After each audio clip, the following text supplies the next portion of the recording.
Assalamualaikum warahmatullahi wabarakatuh. Selamat siang kepada sahabat JH dimanapun berada. Kembali lagi dalam acara Health Talk. Kali ini spesial ya, narasumbernya juga keren banget. Topik untuk Health Talk pada kali ini adalah lahiran normal setelah sesar. Yuk cari tahu caranya. Untuk narasumber kali ini mungkin saya tidak perlu memperkenalkan lagi ya kepada sahabat JH gitu. Oke, untuk narasumber kali ini adalah dokter spesialis kandungan, yaitu dengan Dr. Bima Suryantara, SPOG Konsultan. Selamat siang dokter. Sudah siap ini dok? Siap ya. Alhamdulillah. Gimana kabarnya Dr. Febri? Alhamdulillah sehat. Iya, Dokter Bima gimana kabarnya? Alhamdulillah masih tampan. Paling bisa nih Bang ya Dokter Bima ya. Oke, ini sudah siap ya dok ya menyapa sahabat JH di Instagram maupun di YouTube Live juga dok ini. Oke, ini tak lupa saya mengingatkan kepada teman-teman nanti bagi yang beruntung akan mendapatkan giveaway di akhir acara ya. Nanti jangan lupa untuk menyerahkan pertanyaan-pertanyaan terbaiknya karena nanti akan dijawab oleh narasumber yang keren banget nih. Oke, mungkin kita langsung aja nih dok. Jadi kan kali ini kita akan membahas mengenai lahiran normal setelah persalinan sesar ya dok ya. Mungkin boleh diceritakan dok, kita mungkin kan kenalnya sebagai VBAC ya dok ya, atau vaginal birth after cesarean delivery. Nah mungkin boleh diceritakan dok kepada sahabat JIH mengenai apa sih VBAC ini. Mungkin ada yang sudah kenal atau mungkin ada yang wah baru nih, ada yang baru tahu gitu. Mungkin boleh diceritakan dok tentang VBAC ini. Baik, terima kasih. Assalamualaikum warahmatullahi wabarakatuh. Selamat siang sahabat JIH. Ya, tadi kalau tidak dikenalkan sama Dr. Febri, rasanya tak kenal maka tak sayang katanya. Karena selama ini kalau ketemu di poli pakai masker melulu ya, yang mana sih orangnya gitu kan ya. Baru ketemu ini ya dok. Ini ya dok ya. Nah, perkenalkan nama saya Bima Suryantara, saya seorang dokter kebidanan dan kandungan, konsultan obstetri dan ginekologi sosial. Nah, memang kita membahas tentang VBAC ya dok ya, vaginal birth after cesarean, atau ada istilahnya TOLAC, trial of labor after cesarean, atau dalam bahasa Indonesianya adalah persalinan normal setelah persalinan sesar. Nah, jadi intinya adalah VBAC atau persalinan normal setelah persalinan sesar itu adalah satu upaya untuk persalinan secara normal, secara lewat jalan lahir ya dok ya, itu setelah persalinan sebelumnya melewati persalinan secara sesar atau operasi sesar gitu. Nah memang ini memungkinkan dilakukan ya dok ya untuk persalinan normal setelah persalinan sesar itu, karena memang tidak semua istilahnya persalinan sesar itu diikuti oleh persalinan sesar, atau kita pernah dengar istilah always cesarean, after cesarean always cesarean gitu. Betul, kan ya. Ya itu kan masih ini beredar di masyarakat ya gitu, dok. Brandingnya gitu betul, ya dok ya. Betul, dok. Tapi memang masih memungkinkan, bahkan memang ada yang 1 kali sesar masih bisa persalinan normal, terus kemudian 2 kali sesar itu masih bisa persalinan normal. Tetapi memang ada beberapa hal yang harus istilahnya diperhatikan ya dok ya, bagaimana kita tentang melakukan persalinan persalinan normal setelah persalinan sesar itu, gitu ya dok ya. Jadi kalau namanya VBAC, vaginal birth after cesarean, itu memang memungkinkan dilakukan dengan syarat diantaranya adalah jarak persalinannya tidak terlalu dekat, dokter. Jadi kalau minimal adalah 18 bulan, 18 bulan. Idealnya itu ya, dok, idealnya ya minimal 18 bulan. Jadi kalau sudah lebih dari 18 bulan, insya Allah masih memungkinkan dilihat secara jarak. Terus kemudian bagaimana nanti posisi kepala bayinya, ya, di manakah dia? Apakah dia sudah kepalanya sudah turun di bawah ataukah masih di atas, sungsang istilahnya kita, atau melintang? Karena memang kalau untuk melintang atau sungsang memang tidak memungkinkan untuk dilakukan VBAC atau vaginal birth after cesarean itu. Nah, kemudian bagaimana nanti kalau terjadi gawat janin, itu juga tidak memungkinkan terjadinya VBAC itu sendiri. Nah, terus kemudian kalau dibilang bagaimana kalau begitu siapa yang boleh melakukan VBAC, dok? Siapa yang boleh, siapa yang tidak? Ya tentunya kalau siapa yang boleh, semuanya boleh. Semuanya boleh. Dengan catatan, nah ini ada catatannya. Ada beberapa kontraindikasi atau larangan tidak boleh melakukan VBAC. Di antaranya misalkan pada waktu operasi sesar yang pertama itu dilakukan misalkan operasi yang lain, misalkan pengangkatan miom atau tumor jinak pada rahim. Ada komplikasinya, betul. Nah, kenapa tidak memungkinkan untuk dilakukan VBAC atau persalinan normal setelah sesar?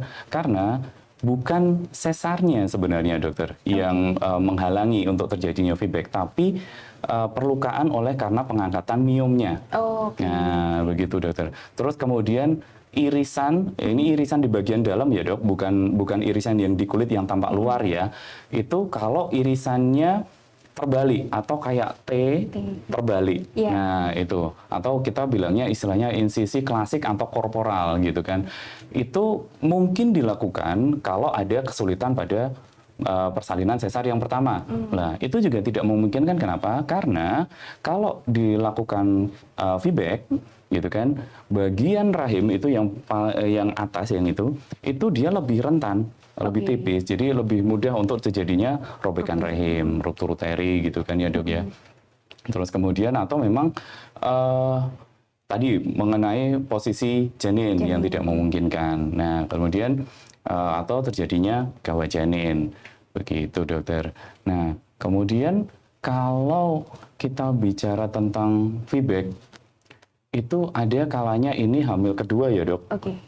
Persalinan pertamanya sesar, kemudian dia 2 tahun ya, merencanakan untuk persalinan pervaginam atau persalinan normal gitu kan ya, vaginal birth itu. Apa sih yang bisa disiapkan ya, dok ya? Ya jadi memang kalau persiapan untuk VBAC sendiri itu bisa dimulai dari trimester 1 atau kehamilan awal. Berarti dari awal tuh kita konsultasikan dulu ya, dok ya? Iya. Jadi memang dari awal itu sudah harus kita rencanakan dari awal. Nih begitu hamil, tahu kalau hamil, diskusi dengan suami, diskusi dengan dokternya, dokter kandungannya, ini bagaimana nanti rencana persalinannya, gitu istilahnya. Jadi apakah memungkinkan untuk dilakukan persalinan normal, VBAC itu tadi, ataukah memang sedari awal sang ibu, ya ibu hamil ini memang sudah memutuskan untuk sesar kembali gitu kan, istilahnya elective repeat cesarean delivery gitu kan, ERCD gitu kan. Nah, kalau memang kita lihat kenapa sih kadang-kadang yang makin banyak ibu-ibu yang kemudian sesar berulang? Ya, kita harus paham bahwa kadang-kadang kalau istilahnya resiko pada saat persalinan normal itu ya, dok ya, kadang-kadang memang bisa saja kemudian terjadi trauma persalinan. Betul, dok. Mungkin ada beberapa ibu-ibu yang merasakan ini ya, dok ya. Trauma pada persalinan normal gitu kan. Ya, prinsipnya begini.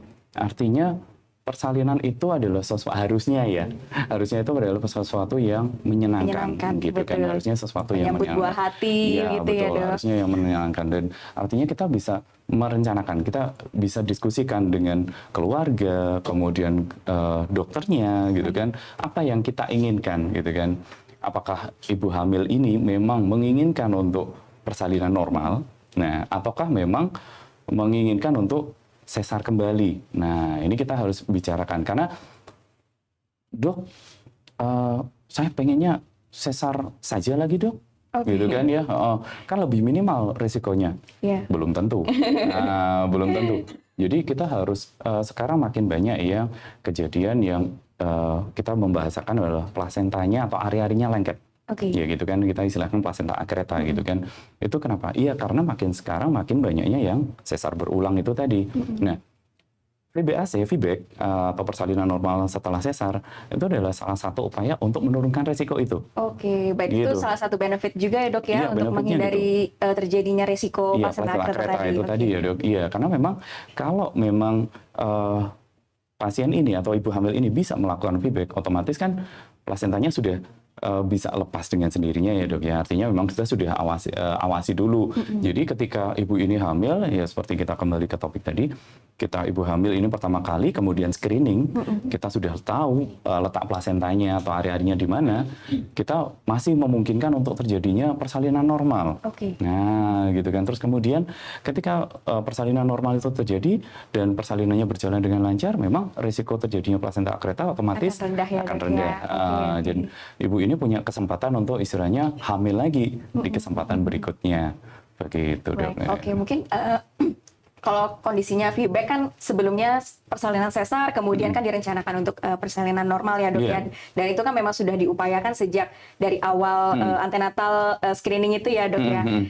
Kadang mungkin ada dok yang khawatir ketika, aduh kalau kontraksinya udah mulai teratur nih, kira-kira gimana ya terhadap persalinannya nanti gitu. Karena kan sebelumnya dari riwayat SC juga gitu. Mungkin kadang ada beberapa yang khawatir seperti itu, kalau misalkan nanti kencing udah mulai teratur, bagaimana gitu, apa yang harus dilakukan gitu dok, kalau kondisinya seperti rencana itu. VBAC. Iya, terima kasih dok. Jadi prinsipnya dok, kalau kemudian terjadi kontraksi, itu kan ibu ini sudah mempersiapkan diri dulu. Nah, persiapannya bukan hanya pada saat terjadi kontraksi ya dok. Betul. Jadi mulai dari trimester 1, 2, dan 3. Nah, bagaimana ibu ini bisa mempersiapkan tentang nutrisinya, aktivitasnya, olahraganya, gitu ya dok ya. Jadi terus kemudian bagaimana ibu ini bisa istilahnya manajemen nyeri, nah mengatur fokus dan konsentrasi, nah, kemudian nanti tahu bagaimana cara istilahnya mengalihkan nyeri ketika kontraksi, terus kemudian bagaimana bisa mengejannya, nah itu juga penting dok. Ya, berarti latihan mengejan itu juga salah satu poin penting ya dok ya, ketika persiapan persalinan itu. Betul ya dok, iya gitu dok. Kalau mungkin ini dok, seperti hypnobirthing gitu-gitu, kira-kira bisa nggak sih dok membantu salah satu upaya untuk mempersiapkan VBAC itu? VBAC. Bisa. Hypnobirthing, ya, kemudian senam hamil gitu ya, senam hamil gitu ya dok ya. Juga sering, ya, dok. Senam hamil, terus kemudian aktivitas yang lain, berenang gitu kan, ada yang yoga gitu kan. Itu adalah salah satu upaya istilahnya untuk mempersiapkan. Karena memang contoh misalkan hypnobirthing, bagaimana ibu ini dilatih untuk bisa mengatur konsentrasinya, ya kan dok ya, mengatur konsentrasinya, kemudian pengaturan nafas, ya jangan sampai nanti ketika inginnya VBAC, ya datang di UGD, ya kan, dok saya pengen VBAC, oke, dilakukan pemeriksaan dalam bukaan 3, gitu kan, itu dari radius 50 kilo teriakannya sudah terdengar dok, gitu kan, karena belum siap, gitu kan ya. Nah jangan sampai seperti itu. Nah terus kemudian bagaimana ketika terjadi kontraksi? Nah, kita persiapan dulu. Ya, ini prinsipnya kalau VBAC ini kita belajar tentang kaidah persalinan normal ya dok ya. Ya, kaidah tentang persalinan spontan, persalinan normal. Memang dengan penyulit. Nah, memang dengan penyulit.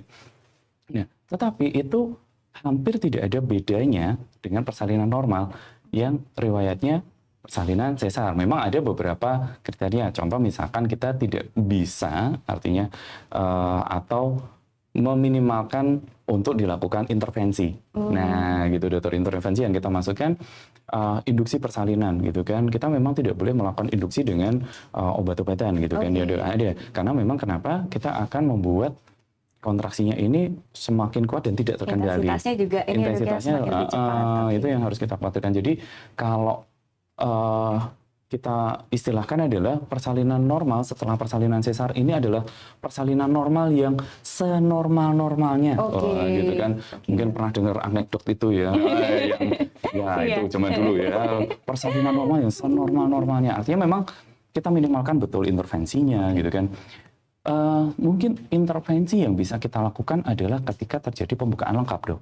Ya, pembukaan lengkap, terus kemudian ibunya sulit untuk mengejan, kita bisa untuk membantu. Baik. Gitu kan ya, artinya ketika bayi sudah di dasar panggul kepalanya, ibunya kesulitan untuk mengejan, kita bisa gunakan untuk vakum ringan ya, Dok ya. Jadi itu aman untuk bayinya. Oke. Gitu, Dok. Berarti memang mungkin ada kemungkinan intervensi yang dibutuhkan, tetapi pada saat kondisi bukaan lengkap dan itu bayinya kepalanya minimal sudah ya, Dok, ya, sudah minimal ya, Dok. sudah di dasar panggul ya, Dok ya. Oke, siap, Dok. Gitu. Berarti dengan catatan-catatan tertentu ya, Dok ya. Mungkin nanti kita akan lanjut pembahasannya, Dok, tapi mungkin boleh kita lihat dulu, ada sepertinya sudah mulai ada pertanyaan dari teman-teman sahabat JIH, Dok. Oke. Dari Farhan SP5, bagaimana memberi keyakinan pada ibu dengan riwayat SC sebelumnya untuk melakukan persalinan berikutnya secara normal? Berapakah batasan seksio 2 atau lebih kehamilan sebelumnya bisa dilakukan VBAC? Ya, terima kasih pertanyaannya. Baik, untuk memberi keyakinan pada ibu dengan riwayat seksio sebelumnya adalah, ya kita harus mampu meyakinkan ibu ini bagaimana manfaat persalinan normal, Dok. Iya, bagaimana manfaat persalinan normal kalau dibandingkan enggak ya, persalinan itu menurut saya itu bukan tujuan, itu cara. Iya. Betul, Dok. Iya, bagaimana bahwa memang persalinan normal itu adalah persalinan yang memang pemulihannya lebih cepat. Gitu kan. Pemulihannya lebih cepat gitu kan. Terus kemudian istilahnya kemudian kita memang bisa lebih mudah untuk mobilisasi pasca persalinan gitu kan ya, untuk persalinan normal dibandingkan kalau untuk persalinan sesar. Memang sesar sekarang pemulihannya juga lebih cepat ya, Dok ya, tapi memang ya tidak ada satu metode persalinan sesar pun yang bisa mengalahkan persalinan normal. Itu ya memang sudah tahu ya, Dok ya. Nah, seperti itu. Nah, kemudian batasan berapa kali seksionya. Nah, kalau dari literatur memang untuk batasan seksio tidak ada yang menuliskan batasan dengan tegas sebenarnya. Memang begini, untuk semakin banyak seksio, artinya keberhasilan terjadinya VBAC itu memang makin menurun. Ya, tentunya kalau kita punya istilah VBAC, kemudian VB2C gitu kan, VBE2C gitu kan, vaginal birth after 2 cesarean, after 3 cesarean, itu memang memungkinkan, tetapi memang keberhasilannya makin menurun gitu kan. Artinya memang ya di JIH pernah dilakukan untuk VBA2C gitu ya, ya pernah gitu. Tapi memang ibu hamil ini di kehamilan pertamanya dia pernah persalinan normal, jadi dia tahu caranya. Dan itu memang kita benar-benar awasi betul dan akhirnya alhamdulillah bisa berjalan dengan baik begitu kan, Dok ya. Tapi kalau kemudian, nah keyakinan tadi kembali lagi ke pertanyaan, keyakinan itu adalah bagaimana ibu ini harus istilahnya diberdayakan dulu, ya Dok ya, diberdayakan dulu bagaimana dia sebenarnya mampu untuk persalinan normal, begitu Dok. Di encourage lah, Dok, istilahnya ya, Dok. Disemangatin gitu. Betul, Dok. Iya, karena memang sebenarnya kekuatan dari dalam diri itulah, Dok, yang bisa mengalahkan ketidakmungkinan itu tadi ya, Dok. Karena memang PBS itu upayanya kan nggak hanya dari ibu, tapi dari support keluarga juga, dari dokter spesialis kandungan saat itu yang merawat gitu kan, Dok, sehingga terjadi terjadinya PBS ini. Iya, gitu. jadi kalau masalah kerjasama dengan keluarga, betul, Dok, itu memang yang saya rasakan ketika melakukan persalinan VBAC, menolong persalinan VBAC itu sangat istilahnya sangat besar peranannya, gitu. Mulai dari bagaimana peranan suami, gitu kan. Jadi saya sebagai dokter kandungan itu kita prinsipnya hanya mengantarkan. Nah, kami itu hanya mengantarkan saja ibu-ibu ini supaya bisa persalinan, gitu kan ya. Tapi memang selain dari ibu itu sendiri, support keluarga itu sangat, terutama dari suami. Bagaimana suami itu bisa meyakinkan, bagaimana suami itu bisa menenangkan. Ketika satu pertanyaan saja, ini ketika saya melakukan persalinan, kemudian ada jangka waktunya, si kakak bagaimana? Nah, si kakak di rumah ini bagaimana? Nah, peranan keluarga ini sangat penting. Ya, tidak cuma suami, tapi mungkin kakeknya, neneknya, yang kemudian istilahnya menjaga si kakak itu bisa menenangkan bahwa si kakak tidak apa-apa, teruskan aja persalinannya. Itu sangat penting loh, Dok. Jadi ibu juga bisa fokus ya, Dok ya, terhadap upaya persalinan ini ya, Dok. Betul, Dok.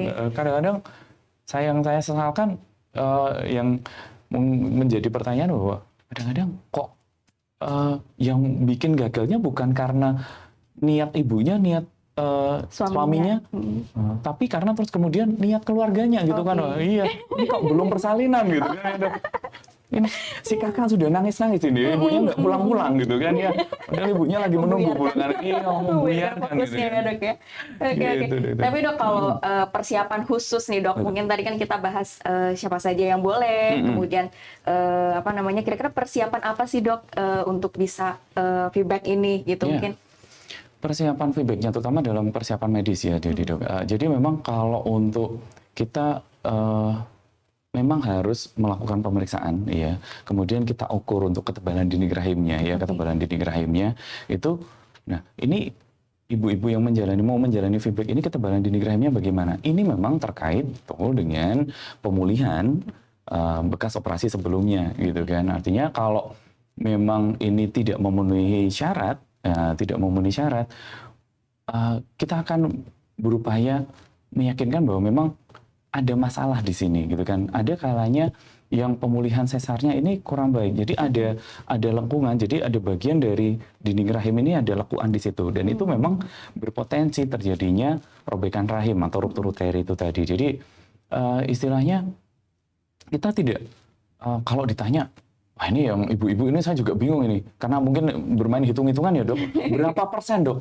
Waduh, kalau berapa persen sulit ya dok. Kita artinya memang kita akan coba upayakan dulu, gitu kan. Kita coba upayakan dulu. Iya, artinya kalau untuk persalinan normalnya ya dok, kita coba upayakan dulu sampai memang nanti tidak bisa dilakukan. Oke. Gitu. Jadi Berarti kita upayakan sampai maksimal ikhtiarnya ya dok sampai ya. harus maksimal dulu dok, gitu kan. Kecuali ibunya yang tidak mau. Nah, kalau udah ibunya tidak mau, nanti keluar kalimat saktinya. Yang hamil siapa dok? Gitu. Yang hamil saya apa dokter gitu kan. Udah hatam ini dokter biasa kamus-kamus ibu-ibu. Iya. Yang hamil saya dok. Kalau dokter mau persalinan normal, dokter aja yang ngejar gitu kan. Bingung saya nanti. Gitu. Oke dok, kita bahas pertanyaan lain ya dok Iya, ya. Dok. Oke. Dari Sri_Suharti46, kalau jarak persalinan kedua dengan operasi pertama sesar kurang dari 2 tahun, apakah boleh dilakukan partus per vaginam? Ya, ini kalau kurang dari 2 tahun ya. Iya. Iya.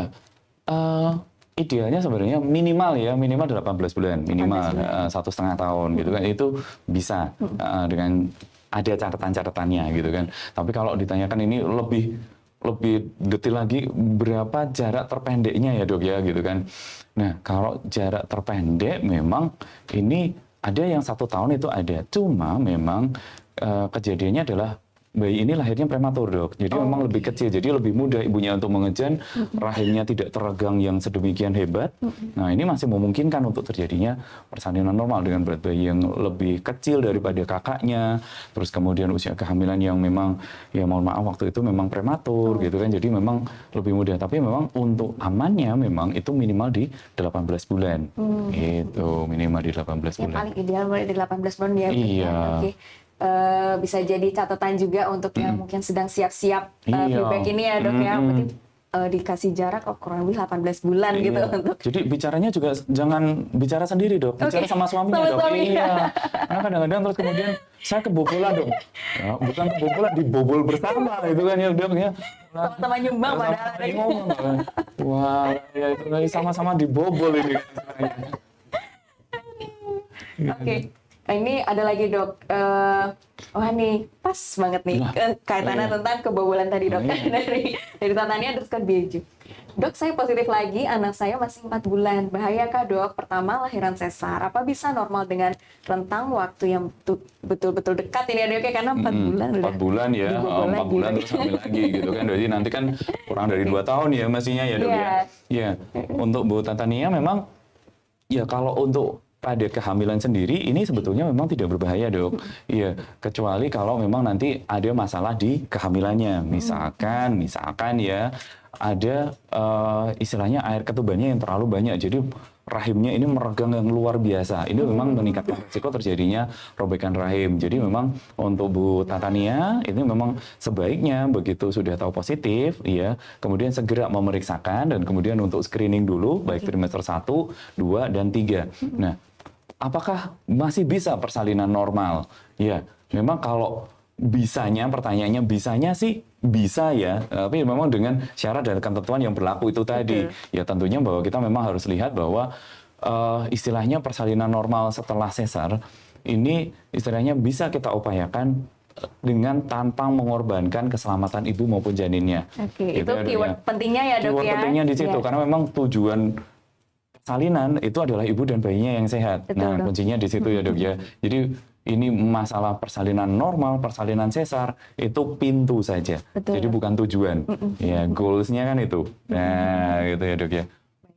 Oke, jadi kalau sebenarnya diupayakan mungkin bisa, tapi dengan catatan itu tadi ya dok Betul, ya, Dok. melihat dari posisi janinnya juga saat itu, jumlah air insisinya juga, ketubannya, jumlah air iya, irisannya, ketuban, dan lain iya. sebagainya. Jadi ada beberapa hal yang harus dievaluasi Betul. terkait kondisi ini, gitu Betul, ya Dok. dok ya. Oke, ini ada lagi dok. Dia underscore Tita, dok, ini saya hamil anak kedua dan kembar. Anak yang pertama sesar. Apakah berisiko jika hamil kembar anak kedua ini dilakukan secara normal? Baik. Ini juga menarik ya, dok, ya, Menarik case-nya ini ya. ya, case-nya. Iya, sebetulnya kalau untuk hamil kembar ini masih memungkinkan dengan catatan. Nah, bagaimana letak atau posisi janin pertamanya. Oke. Nah, karena janin pertama inilah yang nanti bisa menentukan apakah persalinan normal, apakah sesar kembali. Contoh misalkan yang hamil kedua ini kan mungkin hamilnya masih kecil ya Bu Diah ini ya, tapi ketika pada saat nanti persalinannya kehamilannya sudah cukup bulan, ternyata anak pertamanya melintang. Oke. Nah, melintang. Posisinya melintang janinnya yang pertama, yang janin kedua yang di bagian atas itu posisinya kepala di bawah.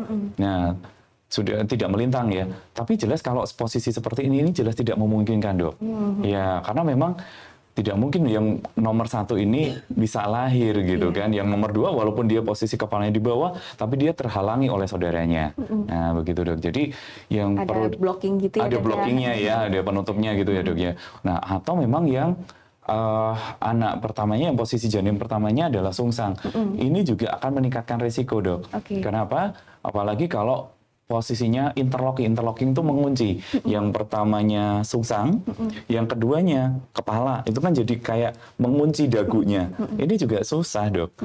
Mungkin bisa ditunggu sampai pembukaan lengkap, tapi ya pantatnya nggak turun-turun. Mohon maaf ini ya. Iya. Kalau seperti ini ya memang mungkin akan sangat beresiko terjadinya robekan rahim. Malah jadi nanti mengganggu keselamatan ibunya juga ya dok ya, Betul, kalau kondisi seperti karena ini. kan seperti itu kan sangat riskan ya istilahnya. Jadi kalau untuk kehamilan kembar ini masih memungkinkan asal yang posisi janin pertamanya ini adalah kepala dulu. Oke, Iya, baik. dan tidak ada kelainan yang lain ya, tidak ada masalah yang lain. Oke. Begitu dok. Berarti yang terpenting bergantung kepada hasil antenatal screening juga ya dok ya, Betul. nanti ya pada saat perjalanan masuk ke cukup bulan tadi terutama. Iya, dok. betul dok. Oke, semoga bisa menjawab dengan Bu Diah ya pertanyaan tadi. Ini juga ada lagi dok pertanyaan dari Ayu_Nyut. Dok, apakah benar keloid dapat mempengaruhi lahiran normal setelah sesar? Apa saja persyaratan yang memungkinkan bisa lahiran normal setelah sesar jika terdapat keloid? Ya, jadi memang kalau untuk Mbak Ayu bahwa keloid ini sama sekali tidak ada istilahnya pengaruhnya Oke. terhadap nanti cara persalinan, karena keloid itu dia adalah jaringan parut di bagian luar kulit luar. aja ya dok ya. Jadi memang tidak mempengaruhi mau nanti untuk persalinan normal ini sangat tidak mempengaruhi. Ya kalau untuk masalah keloidnya setelah sesar nanti bisa klik video di atas. Oh, bukan YouTube ya ini ya, mohon maaf. Oh, nanti salah. Mohon maaf, main YouTube aja ya. Nanti bisa dilihat di video yang lain dengan dokter kulit nanti. Bersambung ini rujukan internal Iya, gitu. rujukan internalnya nanti. Wah, bisa kembali lagi nanti. Iya. Saya datang lagi nanti. Iya. Oke, jadi untuk Ibu Ayu jangan khawatir ya Ibu ya, karena insya Allah nih keloid kan ini letaknya di kulit Di luar, luar, di area iya. superficial itu ya. Jadi sehingga tidak mempengaruhi untuk lahiran normal ini ya dok jadi ya. masih memungkinkan ya, Jadi dok, masih ya. memungkinkan. Gitu. Oke, ada lagi mungkin pertanyaan dari YouTube ataupun IG. Kita kupas lagi dok. Iya. Dok, kondisi apa saja yang menyulitkan untuk melakukan feedback? Jika panggul saya sempit, bolehkah dilakukan feedback? Benarkah berisiko bayi mengalami komplikasi serius dapat menyebabkan kerusakan otak jangka panjang? Baik, terima kasih pertanyaannya bagus Mbak Putri. Jadi kalau dibilang jika panggulnya sempit, jadi istilahnya gini, panggul sempit itu hanya bisa dibuktikan dari pemeriksaan radiologi atau ronsen dok, ronsen panggul. Tapi itu dilakukan sebelum kehamilan atau setelah persalinan ya, istilahnya begitu. Jadi kalau panggul sempit itu benar-benar dari pemeriksaan ronsen itu ada ukurannya, jadi memang hanya bayi kecil, hanya bayi prematur saja yang bisa lewat. Nah, tapi kalau istilahnya panggul sempit terus kemudian dilakukan sesar gitu, apakah memang ini panggulnya benar-benar sempit ataukah memang terjadi ketidaksesuaian antara kepala dengan panggul ibu. Kan ada dok. Jadi misalkan bayinya yang terlalu besar gitu kan. Bayinya yang terlalu besar. Misalkan bayinya 4 kilo atau 4,7 misalkan dok. Itu kan memang kepala bayinya jelas tidak masuk panggul dok. Atau memang posisinya bayinya sebenarnya beratnya biasa-biasa aja, 3,5, 3,7 gitu, tapi posisinya miring dok. Nah, ubun-ubun kecilnya tidak di tempat yang seharusnya. Itu juga mungkin dibilang adalah ini panggulnya sempit, padahal yang terjadi adalah ketidaksesuaian antara kepala dengan panggul ibu. Jadi kalau itu yang terjadi, apalagi berat bayinya ya standar gitu kan ya, istilahnya bukan yang bayi besar atau kemudian dalam pengukuran ini hamil kedua ini ternyata punya hamilnya bayi ibu ini juga beratnya normal, masih memungkinkan dok. Sedangkan memang kepalanya masuk panggul ya. Nah di situ.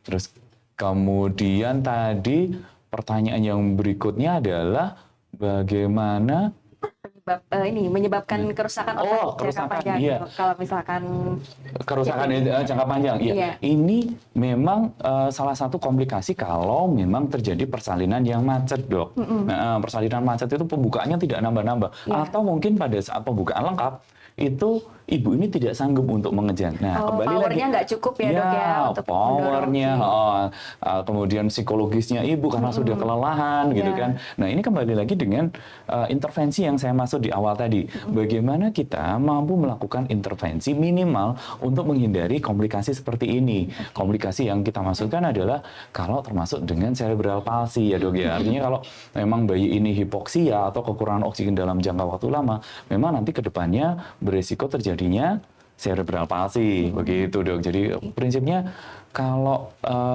ibu ini memang harus benar-benar memberdayakan diri betul, mulai dari awal kehamilan, bagaimana dia persiapan, nutrisinya, menjaga, terus kemudian nutrisinya, bagaimana ibu ini tidak kemudian menjaga BMI-nya, ya dok ya, indeks massa tubuhnya ini supaya tidak obesitas bahkan, obesitas, terus kemudian nanti ketika persalinan bagaimana dia sebelum bukaan lengkap dia mampu untuk istilahnya mengatur nafas, manajemen nyerinya ya dok ya, dan akhirnya pada saat pembukaan lengkap dia mampu mengejar dengan baik gitu kan. Nah, kemudian kalau misalkan tadi kaitannya dengan BMI atau indeks massa tubuh, ada pertanyaan juga yang sering saya dapatkan, dok, saya itu kan mohon maaf obes dok, gemuk dok, apakah saya masih memungkinkan untuk VBAC?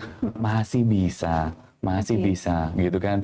Kita tidak harus berkaca dari yang pengalaman masa lalu ya dok ya. Saya gemuk dok banget ini, BMI saya tuh lebih dari 30. Istilahnya buka paha aja gimana dok, sulit dok. Ya, mulai dari sekarang ketika ibu sudah menyadari bahwa ibu-ibu termasuk yang BMI-nya lebih, indeks massa tubuhnya lebih, ini kita berdayakan dok. Berarti mulai dijaga dari asupan nutrisinya juga ya dok ya, exercise-nya juga gitu mulai kan diaktifkan lagi dok ya, supaya mulai bisa mengendalikan BMI-nya tadi. Betul, Tapi memang sih dok, kalau kita baca di referensi gitu ya dok ya, memang salah satu istilahnya apa? Kontraindikasi ya dok ya, VBAC itu kan salah satunya ada obesitas itu tadi ya dengan BMI. Memang itu sebenarnya tapi bisa dilakukan ya dok ya berarti ya pada kondisi ibu. Nah, kontraindikasinya sebenarnya bukan kontraindikasi yang absolut atau mutlak ya dok ya. Itu salah satu kondisi kontraindikasi relatif yang tidak dianjurkan gitu ya dok ya. Karena memang kita memang menyadari ini bukan hanya terjadi pada VBAC saja ya dok ya. Pada saat persalinan normal pertama, kedua atau dan seterusnya dengan ibu yang obesitas, kita memang harus sadar diri pahanya agak sulit membuka dong gitu kan. Jadinya ruang atau ruang panggulnya untuk bisa mengejar jadinya lebih sempit. Oke, berarti Nah, pertimbangannya karena itu ya karena dok ya, itu jadi yang harus sebenarnya diwaspadai. jadinya artinya akan lebih sulit, lebih lama terjadinya pembukaan lengkap terus kemudian lebih lama nanti mengejarnya dok. Nah ini kaitannya sama pertanyaan tadi, bagaimana bisa menyebabkan masalah pada janinnya di kemudian hari, begitu dok.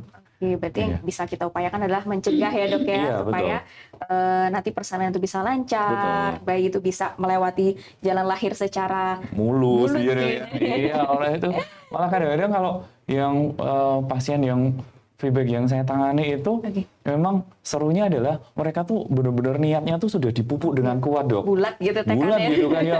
Jadi bahkan kalau iya saya tuh ini kalau boleh cerita rekor feedback saya tuh malah justru di 41 minggu dok. Jadi ibu Wah, ini iya oke. wah, mungkin ada yang bisa gabung nanti di live IG-nya siapa dulu yang pasien ini ya dulu ini pasien mohon maaf ya Bu ya. Jadi ini pasien kedua gitu kan jarak kehamilannya sudah lebih dari 5 tahun gitu 5 kan. tahun, baik. Iya, anak pertamanya itu beratnya 2,3 dan kehamilan kedua ini dia sangat ingin untuk feedback gitu kan ya.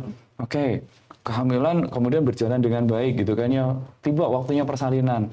Sudah 40 minggu, sudah HPL, nggak ada kontraksi. Oke. Sudah mulai cemas gitu kan ya, sudah mulai cemas. Saya bilang, oke, karena memang ini sudah kita awasi dari awal, oke, bisa kita tunggu maksimal di 41 minggu. Baik dok, saya semangat dok. Suami semangat, siap dok, gitu kan ya. 41 minggu, saya minta, oke, karena sudah 41 minggu, ini satu usia kehamilan yang sangat berisiko, istilahnya apalagi dengan riwayat sesar, kita minta observasinya pindah ke rumah sakit. Oke. Observasi aja dok, kita tidak melakukan intervensi apapun. Jadi kita mulai istilahnya memberdayakan ibu hamil ini, yang ibu dalam persalinan ini, terus kemudian 41 minggu, hari pertama, hari kedua, hari ketiga belum terjadi tanda-tanda persalinan dok. Sudah mulai cemas gitu kan. Dok ini sudah mau 42 minggu nih gitu kan. Gimana nih? Iya. Baik, gitu. Red flag-nya kapan dok? Red flag-nya ibu. Ibu sudah mau mengibarkan bendera putih atau belum? Gitu kan? Sudah tanda menyerah belum? Ya sudah dok, ini karena saya juga sudah ditelepon dari rumah, ini kok nggak pulang-pulang gitu kan. Kalau sampai belum, besok saya menyerah. Baik gitu kan. Apa yang terjadi? Masuk persalinan dok. Masuk persalinan. Kita tunggu sampai kurang lebihnya 18 jam waktu itu dan bisa persalinan normal. Wah, bisa keren sekali feedback. nih. Dan berapa berat bayinya? 3,8. Wow. Wow. Nanti kalau ada yang ikut gabung ya. Nah, gitu deh. Wah, ini case-nya bagus ya dok ya. Ini berarti Case-nya tidak ada yang bagus ya, tidak Dok. mungkin ya, kan udah mendekati sebenarnya udah mendekati post date Sudah, dengan berat bayi iya. yang cukup besar ya dok ya, Berat bayi yang cukup besar 3,8. gitu kan. Saya sudah yakinkan bagaimana ini bersemangat Ibu, bersemangat dok. Gimana nyerinya? Masih bisa kita handle dok, baik gitu kan. Luar biasa kan. Itu juga Semangatnya semangatnya luar biasa Salut juga. saya sama ibu-ibu yang Iya, sedang ini berjuang ini Berjuang memang. ini memang syahid. Balasannya surga ya dok Surga ya. ya, gitu kan. Tapi mungkin untuk ini dok merangsang yang tadi kan supaya memicu apa namanya duksi persalinan Kontraksi tadi ini ya. kontraksi persalinan tadi boleh nggak sih dok dengan power walk? Kadang kan ada juga nih yang mulai wah udah mau udah masuk apa namanya masa ATRM terus kemudian melakukan power walk nih supaya saya bisa memicu kontraksi gitu. Boleh nggak sih dok kalau Boleh, untuk ibu-ibu dengan feedback ini? Boleh dok, Boleh banget Jadi ya dok ya. semua kegiatan, semua aktivitas, semua olahraga yang dilakukan pada ibu-ibu hamil, terus kemudian berencana untuk feedback itu sama kayak persalinan normal yang riwayat sebelumnya ya dok ya. Jadi sama. Jadi power walk, terus kemudian ada yang pakai gym ball gitu kan, yoga, hypnobirthing, lakukan semua. Oke, berarti diupayakan segala. Iya kan, lakukan semuanya gitu kan. Ya. Oke. Tanamkan niatnya dok. Kuncinya adalah niatnya dulu. Niat. Ya. Ini nama malu biniat gitu kan. Ya. Masya Allah. Gitu. Oke. Nah ini ada lagi dok pertanyaan dok. Sekarang kan ada metode melahirkan secara eraks ya dok. Yang mungkin juga sudah biasa Dokter Bima lakukan ya dok. Apakah ada perbedaan jarak aman untuk kehamilan kedua setelah menjalani persalinan sesar dengan Erax ini? Ya, terima kasih Bu Ira, pertanyaannya baik. Jadi untuk perbedaannya memang tidak ada perbedaan ya untuk apakah persalinannya sesarnya dengan Erax gitu kan, itu sama jarak amannya sama. Kita bilang minimal di 18 bulan atau kalau memang pengennya aman ya lebih dari itu gitu kan ya, lebih dari itu. Jadi kalau saya berjumpa pasien dengan dok, saya anak pertama saya sesar 4 tahun yang lalu, saya bisa untuk persalinan normal, bisa secara jarak kita upayakan dulu. Nah gitu ya dok ya. Jadi yang penting bukan sesar dengan metode apanya, tapi sesar karena apanya gitu kan. Dan apakah ada catatan-catatan khusus yang disampaikan oleh dokter sebelumnya? Nah, gitu. Seperti yang sudah saya sampaikan, apakah ini persalinan sesarnya ada dengan tindakan yang lain? Misalkan dengan komplikasi misalkan dengan minum atau irisannya ternyata bukan karena irisan yang biasa, yang istilahnya horizontal gitu ya dok ya, yang di dalam ya dok, bukan yang di kulit. Jadi ya irisan di rahimnya di dalam ternyata vertikal, itu kan juga memang tidak memungkinkan untuk dilakukan feedback gitu kan ya dok ya. Baik. Siap, semoga bisa menjawab ya pertanyaan ini. Kemudian ada lagi dok. Nah dok, ini kaitannya tentang prosedur pengecekan masa kehamilan terbaik di Rumah Sakit JH Solo serta vitamin yang wajib dikonsumsi pada trimester awal. Ini out of the topic ya. Out of topic tidak apa-apa. Karena memang harus kita butuhkan ini ya dok ya sebagai intermezzo gitu kan ya. Iya, sebenarnya kalau untuk prosedur pengecekan masa kehamilan memang kalau menurut WHO itu WHO minimal menyarankan adalah 6 kali ya dok ya, 6 kali ya dok ya. Ada yang bilang 8 kali gitu kan. Jadi sekarang bukan lagi 4 kali tapi 6 kali gitu kan. Nah, terus kemudian vitamin yang wajib dikonsumsi di trimester awal apa saja? Ya tentunya kalau kita di trimester awal itu adalah untuk pembentukan organogenesis ya dok ya, kita butuh untuk asam folat, terus kemudian kalsium, vitamin D. Nah, terus kemudian misalkan vitamin-vitamin yang lain. Tapi ya memang harus diingat bahwa vitamin itu, nah untuk Mami Setia ini bukan wajib dikonsumsi. Nah, jadi tidak ada vitamin itu yang wajib dikonsumsi. Istilahnya hanya kita anjurkan saja karena memang yang utama adalah pola makan. Iya, dok ya, asupan nutrisinya ya dok ya, betul. Seperti yang tadi Dokter Bima sudah ceritakan ya dok ya, berarti dari awal perencanaan kehamilan saja kita juga harus memperhatikan dari nutrisi yang kita makan ya dok. Betul, ya, dok. Proporsi dari protein, karbohidrat itu juga harus diperhatikan supaya juga bisa mengontrol BMI-nya ya dok. Iya, betul. Jadi semuanya sebenarnya sudah tertulis di kalau ibu-ibu hamil punya buku KIA. Nah, kalau ibu-ibu hamil yang periksa di JIH kan sudah dapat itu buku KIA, kesehatan ibu anak. Atau mungkin yang periksa di puskesmas, di tempat lain ada yang buku pink istilahnya. Nah, kalau di tempat kita bukunya warnanya biru dok. Nah, itu buku KIA sebenarnya itu sudah tertuliskan bagaimana kita bisa pengecekan dari masa kehamilan yang mulai dari trimester 1, 2, 3, kemudian nutrisinya bagaimana, aktivitasnya apa saja, sebenarnya sudah tertuliskan di situ. Iya. Tinggal dibaca berarti. Tinggal dibaca dan diamalkan gitu. Gitu dok. Justru yang penting amalnya dok. Nah, gitu dok. Oke. Ini ada pertanyaan lagi. Oh nih, dok, apa iya metode SC itu ada kemungkinan terjadi perlekatan organ dan bagaimana upaya meminimalisir resiko-resiko setelah SC agar lahiran selanjutnya bisa dengan metode feedback? Terima kasih, baik. Dok. Terima kasih Mbak Salma. Jadi kalau yang dimaksud untuk menghalangi feedback itu kalau memang nanti ada istilahnya perlengketan antara plasenta atau hari-hari itu dengan rahim yang terlalu dalam atau mungkin bisa sampai menembus keluar rahim. Lah itu memang kita memang tidak mengizinkan untuk dilakukan feedback dok, karena memang sangat berbahaya karena bayi bisa lahir tapi memang plasentanya akan sangat sulit untuk dilahirkan dan itu akan terjadi perdarahan yang luar biasa banyak gitu kan. Dan bagaimana meminimalisir resiko-resikonya setelah sesar, ya memang nanti ketika hamil kita harus screening dulu dok. Screening bagaimana posisi janin, bagaimana posisi plasenta atau hari-hari, bagaimana nanti jumlah air ketubannya. Nah di situ sehingga nanti ketika nanti di dalam screening itu istilahnya dinyatakan bahwa memang oh ini kehamilannya baik, masih memungkinkan untuk terjadinya feedback, tidak ada istilahnya gangguan pemulihan. Kan ada istilahnya niche itu. Nah, niche itu adalah gangguan pemulihan dari segmen bawah rahimnya, Dok. Yang dijahit itu ada bagian yang pemulihannya tidak sempurna. Itu juga akan berpotensi terjadinya robekan rahim. Itu juga harus dicek, Dok. Betul, ketebalan dinding rahim. Nah, itu adalah salah satu cara untuk meminimalisir risiko-risiko robekan rahim kalau dilakukan VBAC. Begitu. Siap-siap, Dok. Berarti itu ya dari pemeriksaan tadi itu ya kita lihat untuk meminimalisir resiko setelah SC Setelah ini ST ya. setelah sesar itu ya, Dok ya. Jadi memang ketebalan dinding rahim itu juga salah satu memegang peranan penting ya, Dok. Betul, ya untuk ini iya, ya, Dok. menentukan metode selanjutnya ini. Jadi prinsipnya memang kalau istilahnya VBAC ini adalah salah satu upaya sebenarnya untuk meminimalkan risiko-risiko yang terjadi setelah sesar itu, Dok. Tapi ya dengan syarat dan ketentuan yang berlaku itu tadi ya, Dok. Jadi tidak semuanya boleh gitu kan. Semuanya tidak boleh. Semuanya tidak boleh gitu kan. Oke.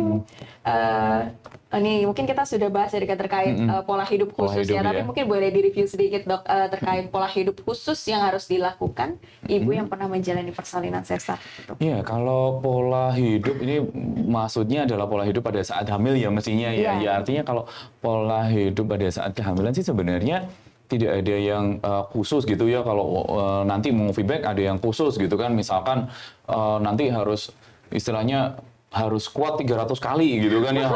Enggak sih. Jadi prinsipnya sama. Artinya lebih ke arah bagaimana nanti memberdayakan diri sendirinya dan memberdayakan tidak hanya keluarga tapi juga penolong persalinannya. Nah, itu juga penting. Jadi komunikasi dengan penolong persalinannya itu sangat penting. Tadi sempat tadi ada pertanyaan dari netizen yang saya baca, bagaimana kalau saya tidak ketemu dengan atau mungkin dokter kebidaanannya tidak mendukung dilakukannya VBAC gitu ya, Dok ya. Kita utamakan adalah diskusinya, Dok. Nah, diskusi dengan dokter yang memeriksa, menangani kenapa gitu kan ya, kenapa. Atau jangan-jangan memang dokter yang menangani kehamilan kedua ini, misalkan yang pertamanya sesar, ini tahu kalau memang ada permasalahan yang terjadi di kehamilan pertamanya, Dok. Nah, gitu kan. Jadi pentingnya diskusi seperti itu, Dok. Jadi jangan terus kemudian misalkan, Bu, ini ternyata memang tidak memungkinkan dilakukan VBAC. Wah, dokter nih nggak gaul nih, iya bisa, Dok, gitu kan. Lah, gimana bisa, Bu? Ternyata kehamilan pertamanya itu dengan pengangkatan miom. Nah, itu kan memang harus kita jelaskan, gitu kan. Kenapa sih, gitu kan? Loh, Dok, kan irisannya cuma satu, Dok. Di luar, yang kelihatan, yang nggak kelihatan nggak gimana, gitu kan. Yang kelihatan gimana? Lah kita, gitu kan. Kita yang nolong, kita yang deg-degan, gitu kan, ya, Dok, ya. Nah, ibunya, Dok, pokoknya saya pengen kekeh untuk feedback gitu kan, nggak tahu gimana caranya, wah lebih muat lagi nih, nggak tahu gimana, lebih pusing lagi, nggak tahu gimana caranya, pokoknya sampai feedback gitu kan, wah ya baiklah gitu kan. Gitu. Tapi memang ya, Dok, ketika edukasi juga harus dijelaskan secara jelas ya, Dok, ya, kenapa alasannya ini tidak bisa dilakukan, kemudian kenapa pertimbangannya untuk tidak dilakukan feedback itu juga harus disampaikan kepada pasien juga ya, Dok. Betul, ya. dan kita memang harus seringkali saya sangat amazed gitu kan, saya sangat kagum dengan buku KIA ini. Bagaimana buku KIA Kesehatan Ibu Anak ini bisa mereka tuh menerjemahkan bahasa medis ke dalam bahasa yang mudah diterima, Dok. Betul, Dokter. Nah, itu jadi tidak hanya untuk ibu hamil, untuk anak juga bisa diterima kepada ibu-ibu muda. Iya, kemudian kepada ibu hamil, suami juga gitu kan. Nah, kita harus istilahnya menjelaskan bagaimana sih kenapa ibu hamil ini misalkan nih tidak memungkinkan untuk dilakukan feedback gitu kan. Kenapa? Itu kita harus jelaskan sampai ibu ini paham. Atau sebaliknya, Dok, saya tuh pengen feedback gitu kan, tapi saya nggak yakin gitu kan. Lah bagaimana kita bisa meyakinkan ibu hamil ini gitu ya, Dok ya. Itu dengan bahasa yang istilahnya mudah dipahami dan mereka, oh baik, Dok, bisa kita lakukan. Nah gitu ya, Dok ya. Iya. Gitu, Dok. Oke. Mungkin ini ada lagi dari teman-teman sahabat JK yang mau mengajukan pertanyaan, boleh nih ditunggu sampai jam 3, Dok. Sampai jam 3 pagi, Dok. Jam berapa ini? Oh iya, baik. Tapi ini kita juga sudah sebentar lagi mau mencapai di penghujung acara ya, Dok, ya. Oke.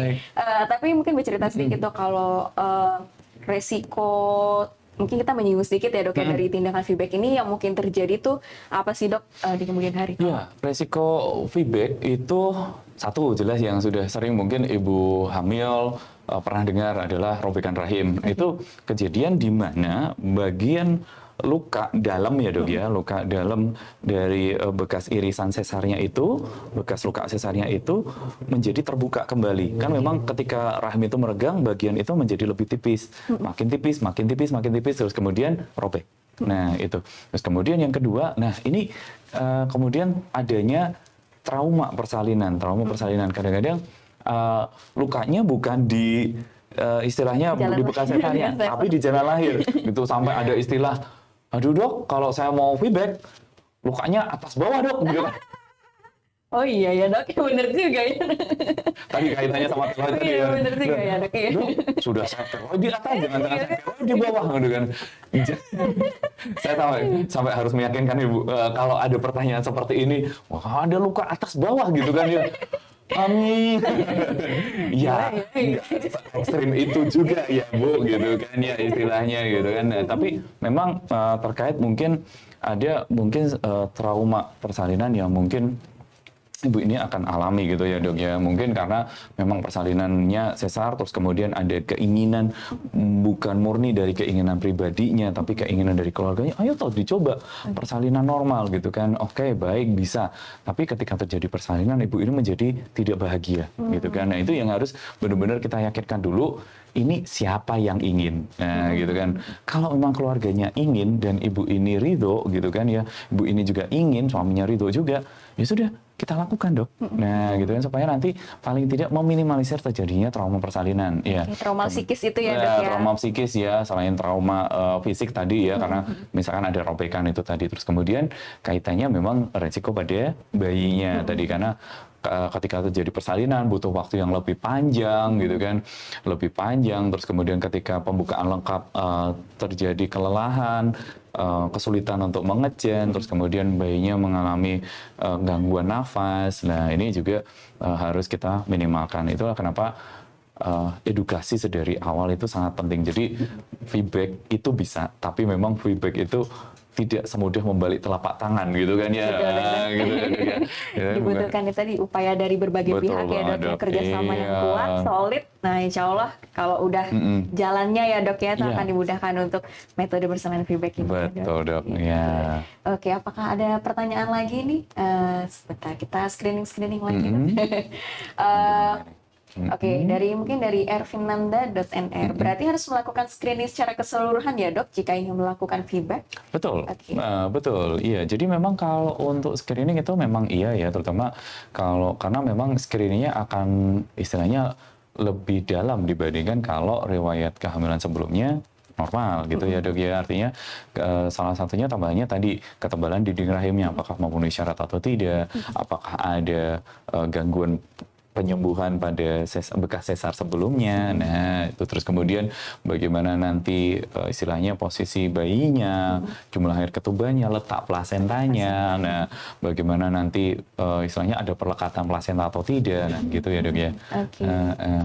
Oke, mungkin ini pertanyaan kita sudah habis, Dok. Kita juga sudah mencapai di penghujung acara. Ya. Apakah ada lagi pertanyaan? Oke, mungkin sudah dok. sudah Kita lagi? sudah Sudah jam 3 pagi rupanya. Sudah jam 3 pagi. Tidak terasa ya dok ya. Wah, ini di studio udah pagi, tenang terus ini ya. Dokter Bima pagi terus ini dok. Tiap hari rasanya pagi Gitu. terus. Oke, Baik. sebelumnya terima kasih banyak dok informasi Sama-sama. mengenai feedback yang luar biasa Terima ya. kasih. Harapannya semoga bisa memberikan semangat juga Iya. bagi ibu-ibu, mami-mami muda di sana yang sedang menantikan kehamilan maupun persalinan yang kedua ini Iya. ya dok ya. Semoga bisa memberikan semangat dan juga bisa, siapa tahu rezekinya ya dok ya, bisa Betul. melakukan metode persalinan secara feedback tadi. Ya, jadi memang kalau saya boleh memberikan take home message ya dok ya, artinya Boleh. kalau nanti pesan-pesan bahwa memang feedback itu adalah salah satu upaya kita untuk istilahnya persalinan secara fitrahnya gitu kan ya dok ya. Bagaimana kita bukan berarti bahwa saya tidak oh tidak boleh persalinan sesar, bukan. Tapi memang persalinan normal itu adalah salah satu upaya yang harusnya menjadi lebih menyenangkan gitu kan. Punya pengalaman bahwa persalinan normal itu dinikmatin gitu kan. Ya walaupun mulai dari kehamilan itulah satu anugerah gitu ya dok ya. Persalinan normal itu adalah satu istilahnya kita persalinan secara fitrahnya gitu kan. Bagaimana kita bisa mengupayakan persalinan itu gitu ya dok ya. Yang penting pada saat dilakukan persalinan itu ibu-ibu bisa happy ya dok ya, Betul. menjalani baik dari kehamilannya hingga persalinan sampai anaknya lahir dengan sehat dan selamat Itu karena gitu kata ya dok. kunci kulusnya gitu. Oke, Gitu, baik. mungkin ini dok sekalian menyebutkan jam praktiknya mungkin dokter, barangkali nih wah kalau ini mungkin saya udah nggak perlu menampangin ya dok. Oke, mungkin bagi ibu-ibu, sebelumnya saya ingin mengumumkan dulu kepada pemenang giveaway di akhir acara ini ya. Selamat kepada 4 orang beruntung. Yang pertama adalah @upik Adita, kemudian yang kedua @Dinda Aprilia DP, selamat. Dan yang ketiga @Septaria NIC, selamat. Kemudian yang terakhir adalah @Ayu Pitaloka. Selamat kepada 4 orang pemenang. Nanti untuk selanjutnya boleh menghubungi admin untuk proses hadiahnya. Iya. Mungkin itu sekalian boleh ditampilkan untuk jadwal dokter Bima. Baik, iya. Boleh disebutkan dokter? Mungkin kalau dokter Bima sudah hafal ya dok. Iya, Oke, baik. silakan dokter. Saya praktik di JIH dari hari Senin sampai hari Sabtu itu dari jam 8 sampai jam 11 siang. Terus kemudian kemudian di jam 1 sampai jam 3 sore. Kemudian untuk hari Senin, Rabu dan Jumat itu saya praktek malam di jam 7 sampai jam 9 malam. Kemudian untuk hari Selasa dan Kamis itu di jam 4, jam 16 sampai jam 7 malam. Khusus untuk hari Minggu saya ada Sunday Clinic, ada di jam 8 sampai jam 11 dengan syarat dan ketentuan yang berlaku, maksudnya iya kalau tidak cuti. Oke, siap. Terima kasih banyak dokter Bima. Sama-sama Dr. Fevri, Penjelasannya semoga feedback bisa luar biasa sekali. semoga bisa menginspirasi dan memotivasi. Amin. Baik. Oke, terima kasih juga.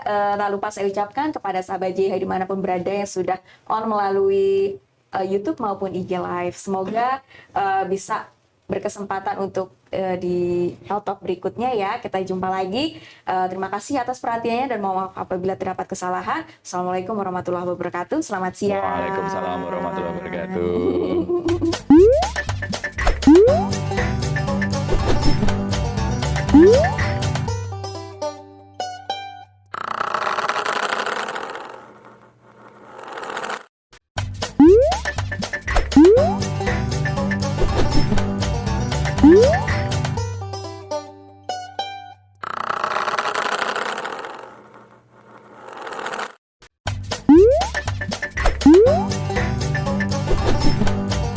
Woo!